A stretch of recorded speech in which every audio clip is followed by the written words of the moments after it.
అది 1938 హైదరాబాద్లో స్టేట్ కాంగ్రెస్ సంస్థ అవతరించింది. అది ప్రజాప్రభుత్వం కోసం పోరాటం చేసే ఒక పంతాన్ని కలిగి ఉన్నది. ఈలోగా ఆర్య సమాజ్ కూడా హైదరాబాద్లో ప్రవేశించింది. హిందూ సంస్కృతి రూపుమాపోకుండా ఉండేందుకు తన కార్యకలాపాలను ఇక్కడ ప్రారంభించింది. ఒకవైపేమో స్టేట్ కాంగ్రెస్, ఇంకోవైపేమో ఆర్య సమాజ్. వీళ్ళు హిందువులను ఏకం చేస్తుండడం చూసిన ముస్లిం సంస్థలు కంగుతిన్నాయి. హైదరాబాద్ సంస్థానంలో ముస్లింల అధికారానికి మున్ముందు ముప్పు రావచ్చని ఇవి అనుమానపడ్డాయి. సంస్థానంలో ఉన్న ముస్లింలు అధికారం శాశ్వతంగా కొనసాగాలని భావిస్తే అప్పటి వరకు కేవలం మత సంస్థలుగానే ఉన్న ఈ ముస్లిం సంస్థలో రూపము, స్వభావం, స్వరూపం అన్నీ మారిపోయినాయి. అవి రాజకీయ కేంద్రాలుగా తయారైనాయి. అందులో ఒకటే మజ్లిస్. అయితే పూర్వపు హైదరాబాద్ సంస్థానంలో రాజకీయాల సందడి అనేది పెద్దగా ఉండేది కాదు. ముస్లింలు పరిపాలనలో ఉన్నప్పటికీ సైతం కూడా పెద్దగా రాజ్యాధికార కాంక్షతోటి చేసేది ఏది లేదు. చాలా నిమ్మలంగానే ఉండేటోళ్ళు. ఈ సంస్థానంలో హిందువులు కూడా సేమ్ అట్లనే ఉండేటోళ్ళు. అయితే బ్రిటిష్ ఇండియాలో రాజకీయ ఉద్యమాలు ఎట్లయితే ఉండేయో అట్లాంటి ఉద్యమాలు హైదరాబాద్ సంస్థానంలో లేకపోయినాయి. ఇక్కడ ప్రజలు ఎక్కువ నిరక్షరాస్యులు. ఆర్థిక అభివృద్ధి పథకాలన్నీ కూడా పెద్దగా ఉండేది కావు. అందరూ కూడా దరిద్ర నారాయలే ఎక్కువ ఉండేటోళ్ళు. ఇంకొకటి ఫ్యూడల్ కట్టుబాట్లు ఇక్కడ బాగా ఉన్నాయి. ఎందుకంటే జమీందారీ వ్యవస్థ బాగా బలంగా ఉన్నది కాబట్టి తెలంగాణలో. అందువల్ల రాజకీయ చైతన్యానికి ఏమాత్రం కూడా పెద్దగా అవకాశం లేకపోయింది. ఈ పరిస్థితుల్లోనూ ఉన్నతమైన మరియు మధ్యతరగతి ముస్లింలు కొన్ని ప్రత్యేక సదుపాయాల అవకాశాలు ఉంటాయి. ఎట్లానంటే ఉస్మానియా యూనివర్సిటీని స్థాపించి హైయర్ ఎడ్యుకేషన్ను డెవలప్ చేద్దామని చెప్పేసి భావించి యూనివర్సిటీని స్టార్ట్ చేయడం జరిగింది. అయితే ఆ యూనివర్సిటీలో విద్యను ఉర్దూలో బోధించడానికి పెట్టారు. ఏమైనా కానీ అంతో ఇంతో సామాన్యులకు కూడా అవకాశాలు దొరికేవి. కాకపోతే అవి ఆశించినంత పెద్ద ఉండేవి కావు. ఎందుకంటే ఉర్దూ అందరి భాష కాదు. ఉర్దూ మాట్లాడే వాళ్ళ సంఖ్య చాలా తక్కువ. Majority of the people Telugu మాట్లాడతారు. ఇంకొంత నెక్స్ట్ సెకండ్ మెజారిటీ మరాఠీ ఉంది. తర్వాత కన్నడం ఎక్కువ మాట్లాడారు. తర్వాత ఉర్దూ మాట్లాడే వాళ్ళు ఎక్కువ ఉన్నారు. కాకపోతే ఆ రోజు హైదరాబాద్ సంస్థానంలో అధికార భాషగా ఉర్దూ మాత్రం ఉండేది.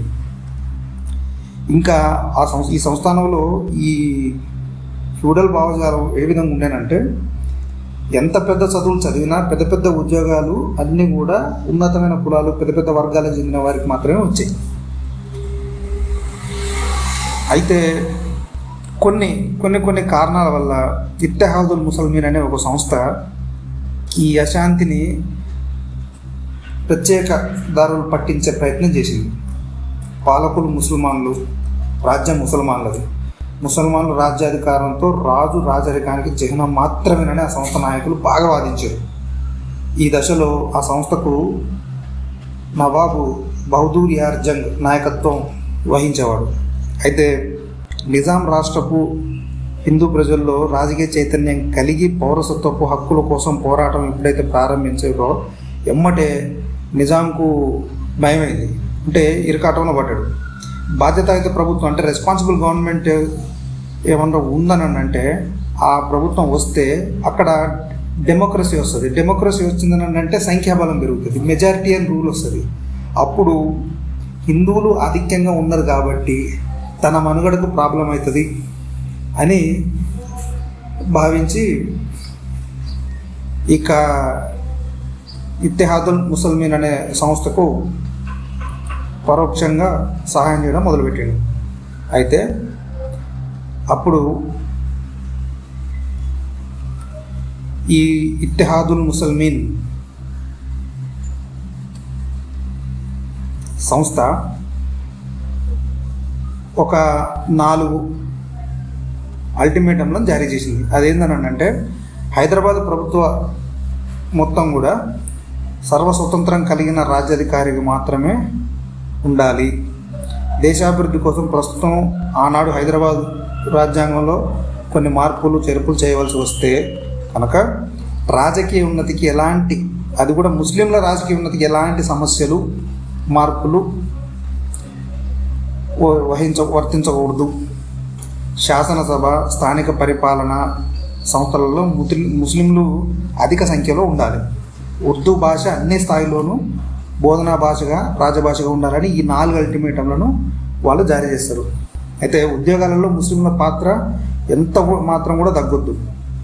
ఈ విధంగా ఈ ముస్లింల రాజ్య వైఖరి ముందుకొచ్చింది. ఇంతటితో చాలక ముస్లింలు వాళ్ళే విజేతలని, వారికి 7 శతాబ్దాల అవిచ్ఛిన్న అధికారం ఉన్నదని, దానిని ఎప్పటికీ వదులుకోమని, మేమే తోపునమని చెప్పుకునేటోళ్ళు. ఈ వితండ ధోరణి ఎంతవరకు వచ్చిందనంటే ప్రతి ముస్లిం తానే హైదరాబాద్ రాజ్య ప్రతీకగా ఆనాడు భావించేవాడంట. ఇత్తెహాదుల్ ముసల్మీన్ అనే ఈ సంస్థకు చెందిన నాయకుడైన ఈ బహదూర్ యార్ జంగ్ ఒక పిలుపుని, ఒక సూక్తిని చెప్తాడు. అదేంటంటే అనిల్ మలిక్ అని. అంటే దీని అర్థం ఏంటంటే అనిల్ మలిక్ అంటే నేనే ప్రభువును, అంటే నేనే ప్రభువును అనే ఆలోచనను ప్రతి ముస్లిం మనసులోకి ఈ మాటను ఎక్కిస్తాడు. అంటే ఈ విధమైన రాజకీయ ఆటుపోట్లు ఆనాడు హైదరాబాద్ సంస్థానంలో మజ్లిస్ ఇత్తెహాదుల్ ముసల్మీన్ అనే సంస్థ తీసుకొని రాగలిగింది.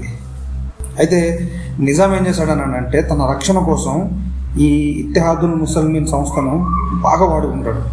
ఇందులో ముస్లింలకు ఏమన్నా ఒరిగిందా లేదా అన్నది నాకు తెలియదు, కానీ నాకు తెలిసి ఎక్కడైతే రాజకీయ అవసరాలు వస్తాయో అక్కడ ఇది పరిపాలన చేసే వాళ్ళకు మాత్రమే లాభాలు చేకూరుతాయి, అది ఎవరైనా కావచ్చు.